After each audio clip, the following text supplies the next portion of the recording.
Upon its UK and European launch, the VW ID Buzz has only been available as a 5-seat MPV in standard wheelbase with one battery pack and one range until now. I've come out here to California to look at this version, and this is the version that the Americans have been patiently waiting for, and they won't get it until 2024. And this is the extended wheelbase, bigger battery pack, bigger booted, 7-seat, and a number of other different elements as well. And that's what we're going to be focusing on in this particular episode of The Late Break Show.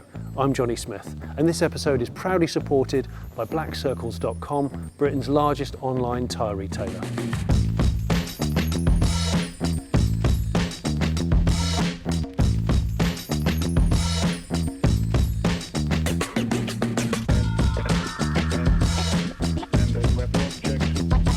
So I know we're in California, but yet we're in a studio, so there's no nice views of Surf City or anything like that, which is outside the door. And it is a bit ironic that the Americans are the last people to buy this, yet the biggest market for the air-cooled original Type 2 was North America. But anyway, back in 2017, I actually drove the concept of this on the street in Santa Monica, California for a different YouTube channel. I'll put a link above my head. That's one of the most successful YouTube videos I've ever done. And also back in 2001, I was at the Detroit Motor Show when they unveiled the Microbus concept, one of various concepts of this, which I'll put a picture of on screen now. Now, if you haven't seen my previous reviews of the ID Buzz in regular wheelbase form, I will put a link for that on the screen. Right. Got all that done. Let's have a look at what makes this one different. So let's start with the profile, because that is the big news on the Buzz. Most of the design of the bodywork is pretty much identical. I'll talk about the front in a second. But the extra 250mm in wheelbase, that's 25 centimeters, is all down here. It's this door. The sliding doors are longer. Okay, so there's more bodywork here, and that's because in this guise, it comes as standard as a 7-seat, 2, 3, 2. But you can order it as a 2-2-2, 6-seater, or as a 5-seater, but we'll come on to the interior in a little while. In fact, no, let's go straight into it. Now, it's got electric doors. I think they're optional. They certainly are in the UK, as is the electric tailgate. And there's something else which is extra special inside, up there, because it has an enormous panoramic sunroof which can open. Okay, so remember, 3 rows of seats as standard for this US spec version, and that will be optional in the UK. But I have to say, I'm a bit annoyed at the fact you cannot order the MPV Buzz as a 3 abreast seat at the front unless you're buying it in the van form, the cargo. It's a bit annoying. You do get this center console, which is like a sort of huge stowage compartment thing, which has various little cubby holes, 5 litres of space in one end, 1.4 litres in the other end. But anyway, in regular form, this middle row is 3 abreast, and I will demonstrate you can adjust these to and fro with a 60-40 split. They can go like that, and you can recline them if you so wish. But this roof here is really quite something. There's a swipe switch at the front there, and it's charged with liquid crystals, and they can go opaque and then they can go clear, and they can help to insulate heat within the vehicle in the cold months, or they can reflect the heat away in the hot months.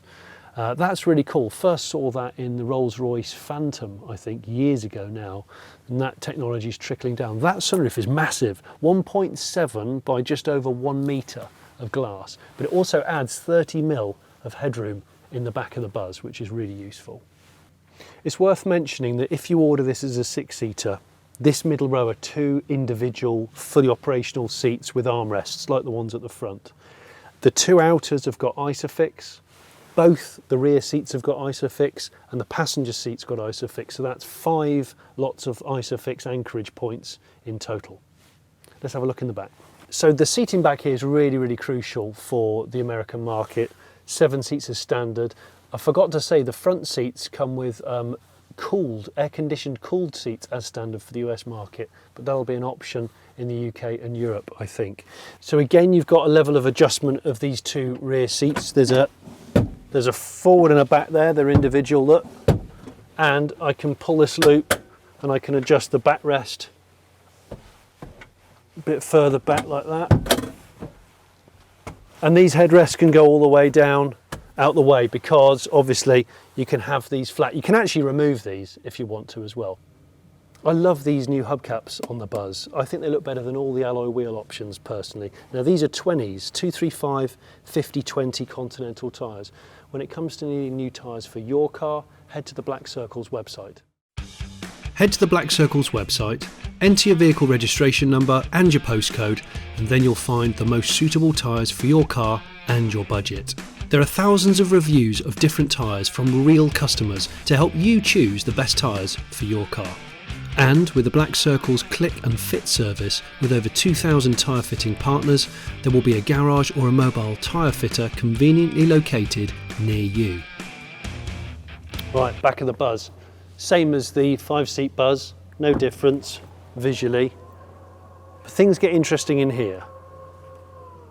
So, you've got the false floor in here. These are the 2 seats that I was in a minute ago. And if I put the headrest down like that, I reach around here, there's a little loop. I pull the loop. There we go. Now, like I said, you can take those seats out, and the stats that VW have given us with the long wheelbase, 1,340 litres in 5-seat form when loaded to the upper edge of the backrests. Loaded to behind the front, the first row of seats is 2,469 litres. So that's for when you want bicycles, surfboards, going to the tip, that kind of thing. And then with the 7 seats in situ, so from here backwards, that's 306 litres. So that is more than a lot of kind of like super mini boots and stuff like that. So there's still a boot, in other words, even when you've got 7 people sat, 7 adults even. So that's pretty good. There's also more power. I've just noticed more. Oh, and there's a tow bar function. I wonder if... Yes, look. The tow bar. In case you want to tow your jet ski caravan trailer full of crap. Just for reference, this is obviously the false floor, which you can remove. You can remove those, like I've said, and these middle row of seats I've put intentionally, those ones on the left are pushed all the way forward, and the one on the right here is pushed as far back as it can get. One other thing, while we're at the back end, of course, it's rear-wheel drive, rear-motored. The motor lives under there, and on this revised long wheelbase version, there's actually a different spec of motor. It's called the APP 550, 550 Newton meters of torque. 210 kilowatt motor that delivers 286 PS of power. Apparently it has stronger permanent magnets with higher thermal load capacity, more turns of the stator with water-cooled jacket for the outside stator, and combined oil and water cooling system. There you go. Well, all that combines to give you 160 kilometers an hour of top speed. And at the moment, this is going to be rear-wheel drive single motor on launch. There will be a twin motor all-wheel drive version for those of you in Colorado and places like that. It's going to be called the GTX model, but no details on that as yet.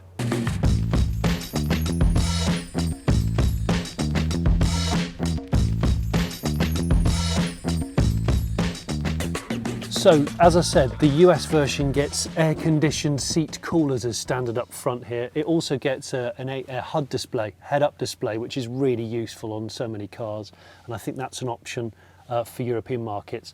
You got this 32 centimetre, I think it is, main infotainment display, which VW claims they have updated and improved it. There were quite a few shortcomings for the much derided VW infotainment system. It now has an illuminating lower bar, for example, which was pretty useful in the dark.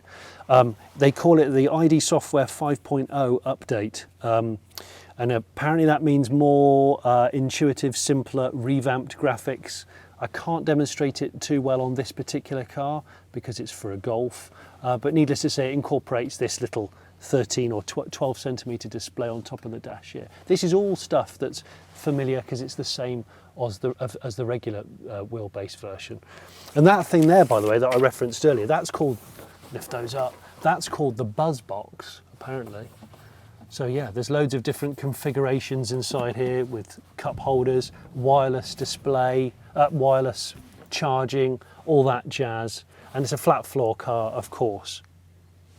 It is a nice place actually, I do like it in here, and it does drive really, really well. It drives like a car, more than a van. It's way more related to a car than it is a VW Transporter, which I think is a very good thing. Long wheelbase Buzz is going to be available in a couple of different colourways, new colourways. The front is largely the same, however, if you remember the concept of the Buzz, the one that I drove back in 2017, it had an illuminating VW badge. This car, when it goes on sale in America, will have an illuminating bonnet badge.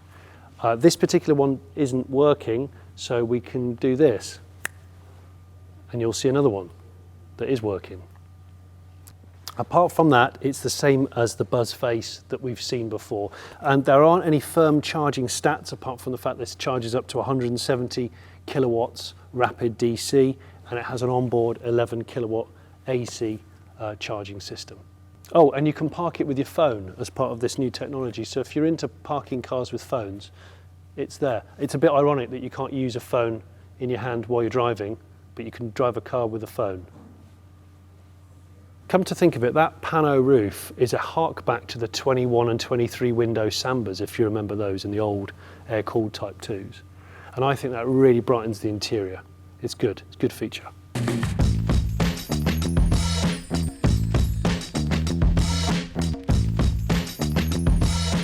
So then, if you want a Buzz that's got more seats in it, bigger boot space, it goes further, and it has an illuminating face if you are buying it and you live in America, then there's a lot to celebrate. This has been a long time coming, this car, and I know that Americans especially have been waiting such a long time for what is the car that really sold best in the world here in North America. I hope you've enjoyed this episode of The Late Break Show. If you haven't already subscribed, why not subscribe? Tell me now, have you ordered a Buzz? If you have, whether it's long wheelbase or regular wheelbase, let me know in the comments. I'd welcome that.